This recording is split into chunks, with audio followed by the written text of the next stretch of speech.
कबीर जोपर्यंत शाळेत जात नाही आणि आबीर जोपर्यंत निवांतपणे झोपत नाही ना तोपर्यंत माझ्या कामाला काही मुहूर्तच लागत नाही. कारण की ना मग ते कामच करू देत नाही आबीर, आणि आबीरला नुसतं घ्यावं लागतं.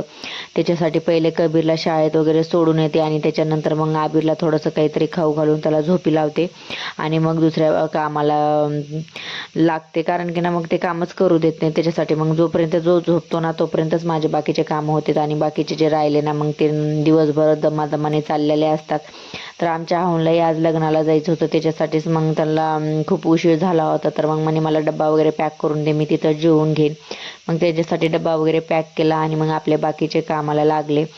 तर मी ना आबीर खाली झोपतो, कारण की ना आता आबीर ना खूप फिरायला लागला आणि भीती वाटते बेडवरून खाली पडन. त्याच्यासाठी मग आम्ही दोघं खालीच झोपतो. आणि ही बेडशीट ना 1 ते 2 दिवसात चेंजच करावं लागते. कारण की ना मग कबीरवरती जेवण वगैरे करत असतं आणि आबीर पण थोडंफार खेळतं, तर मग खूप जास्त घाण होऊन जाते. तर मग मी 2-3 दिवसांनी ना असं चेंज करून असते. कारण की कबीर खाली पण जेवू शकतो, पण आबीर ना त्याला जेवू देत नाही. त्याच्यासाठी मग मीच म्हणत राहते कबीर तू वरती जाऊन बस म्हणून. तर मग ते खूप जास्त खराब होऊन जाते. तर मग मी चेंज करत राहते. तर मग आबीर झोपला होता. आबीर झोपायपर्यंत जेवढे काम होईल तेवढे शक्य नाही, तर मग त्यालाच घेऊन काही कामं करावं लागते. तरी पण मी प्रयत्न करते जोपर्यंत झोपले तोपर्यंत पटापटा आवरायचं.